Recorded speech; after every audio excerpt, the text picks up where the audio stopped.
because I lost the farm. This video is because everything has changed despite my best efforts. I've lost the farm, I kind of had an identity crisis, I spun my wheels for a while, but now I finally figured out where I'm going, and something has changed in my life in a way that I am no longer interested in procrastinating. Okay, so we're gonna pause the farming videos, the permaculture stuff, not because I don't absolutely love it, but because I lost the farm. And I have a bunch of other projects that I want to work on while I work back up to my next development project. So while I was at the farm, I'd been building a mostly printed CNC machine, not just because I wanted one of those, but because I wanted to build a small boat. Actually, specifically, I wanted a boat that could sleep 3, ideally 4, was trailerable, sail powered, and I could get into the small lakes and water systems around here because they are beautiful and I love camping. So I wanted to camp on the boat. I love camping. There's many things I like about car camping, like how easy it is to have all your things there and not have to backpack it in to a remote area. The thing I don't like about car camping though is the other people and their cars and the noises they make. Like, I love going into boundary waters, getting way back in there, and maybe going days without seeing another person. But I don't always have the time to do that, and also my kids don't always want to do that. So if I had a way I could have everything packed up in one container, say go launch it at a boat ramp, for example, and sail somewhere that would be remote and private and a super cool place to camp, maybe fish off the boat or use the boat to pack things onto shore and camp on shore. I wanted to build a boat as like a springboard to adventure. And the CNC machine was going to be just a tool, a way that I could get that. But now it's turned into a distraction. And I don't want to be a machinist. I want to be a woodworker, boat builder, and adventurer. And I want to document the thinking and the processes that I'm learning along the way. So we're going to have 3 kind of main video buckets that I'm going to play around with. The first type of video is this. This is me talking to myself and you happen to be there. This is me laying out my thinking and thoughts and the process so that I can get my actions and thinking aligned into one project, and that's meaningful. So this is video type 1. Video type 2 is going to be the actual most useful building videos. This audience is going to be like maybe 1% of my viewership. Most people will not like this. In fact, most people will probably be annoyed by this. And that's just fine. This is for me. This is a piece so I can get to here and then here. So what are these other 2 video types? Okay, so the middle video type is the actual complete build video.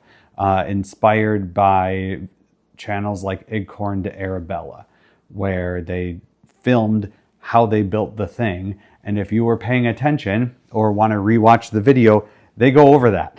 And so what I want to do is be that resource for people, because there's not a resource, and I'll explain that later.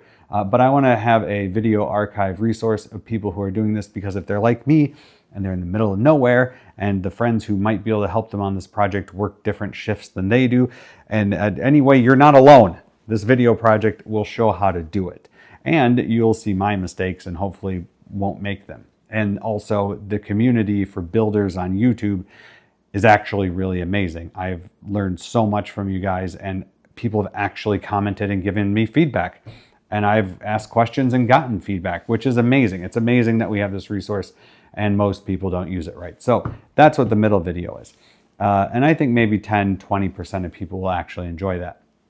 The final type, this is the algorithm pleasing videos. This is the like, you have a mission, a goal with some sort of deadline or meaningful constraint, and you're able to build the thing and use the thing. This is more like Xylee Fox or Bourbon Moth Woodworking, where you have the actual like montage or building of the thing, is fun and entertaining and useful and part of the emotional journey, but it's not instructional. But it's a fun thing to show your friends. And so that's like the cherry on top. That's like the keystone, but you have to build the whole rest of the arch before you even get to the keystone. And what I'm interested in is the whole process, not just the product. If I was just interested in the product, I could go buy something new, but that's not what I want. That's not what this is all about. Okay, so I've spent years learning about and studying different boats. In fact, I grew up sailing with my parents, mostly with my dad. I had the opportunity to sail on a race from Muskegon to Milwaukee, and then on the other race from Milwaukee back to Muskegon. And to say that overnight sailing across Lake Michigan wasn't transformative in my life would be an understatement. It was amazing. And I think when I reflect on my life, it is a profound moment that I want to recreate. So I kind of mentioned the mission I want, which is based on my geography. If I lived on the coast or in the ocean or in the tropics or in the Northeast or in the Northwest or in the Southeast or the Southwest or wherever, if I lived on an island somewhere, the geography informs the mission of the vessel. I've been looking online. I could buy a boat. I could just go out there and I could buy a used fiberglass boat for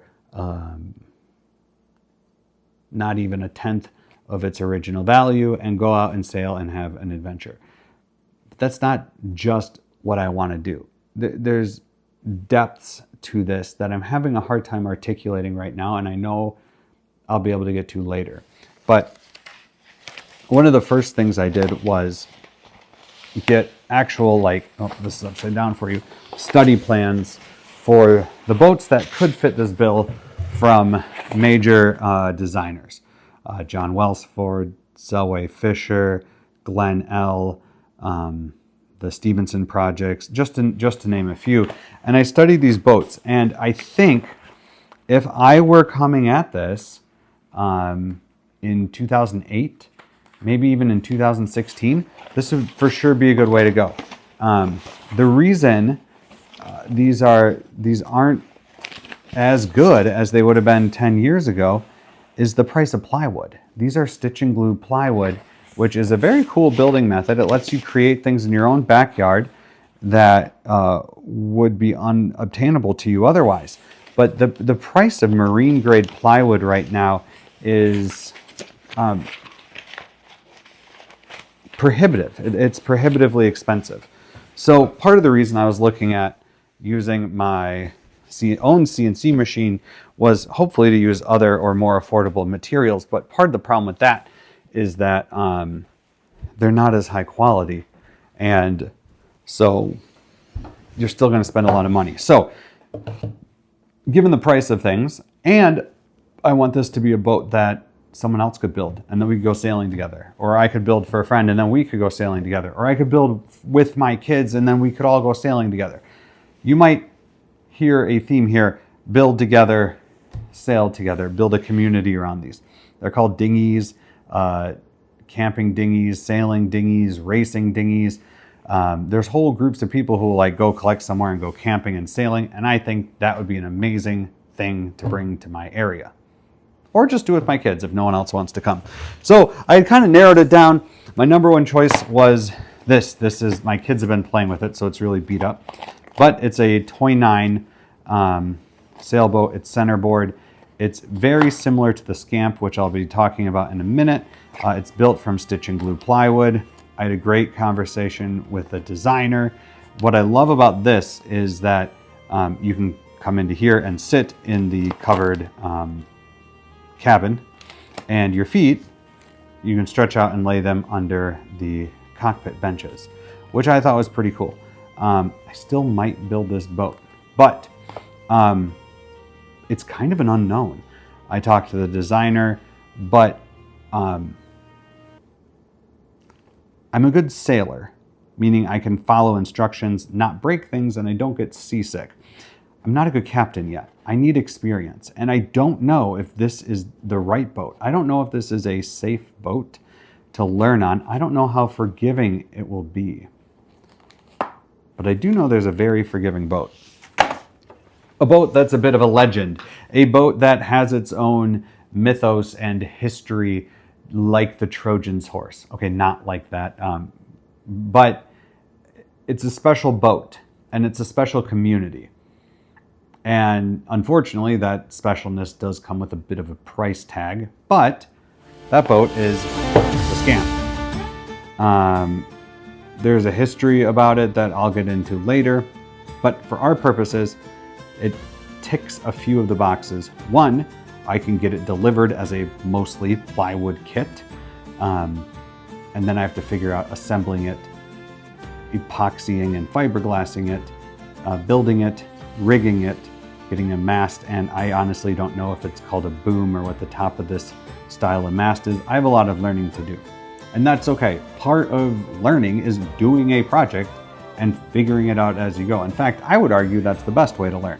It's definitely the most fun. So I'm looking at building a scamp. Now is a weird time to build a scamp because the major supplier that had the CNC cut parts, the foils, which is the rudder and the centerboard, the rigging and the sails and the hardware kits, is kind of out of business between owners. It's in a sorry state. I'm not here to go through the whatever happened with Duckworks, boat building supplier, but it might come up a few times because it is a problem that we don't have easy access to this material. The good news for you is I'm gonna figure it out. And so this problem is kind of an opportunity in that the things that I see that are annoying about building this boat right now, in part sourcing the materials, they're there.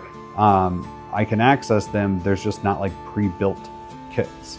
So what I'm trying to do is create a single resource for you. If you're like, I want to build a scamp, I'm going to watch Elliot build a scamp and see how it goes, and then decide if I want to build one, it's worth the money, if I can have fun with it after, if it'll fit my bill, if I should just buy a pre-built one, whatever. There are not many or any good building videos, again, that kind of type 2 video, for this boat online right now. And so that's what I want to do. I want to build this boat, and I want to show you how I do it and take you along for the ride and kind of fill that hole of information. Hopefully the capstone piece at the end will draw people in and inspire them.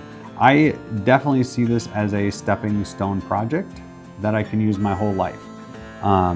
I think it's a great boat, and one of the reasons I decided on the Scamp over the Toy 9 is the designer, John. Is it Welsford? Sorry, John.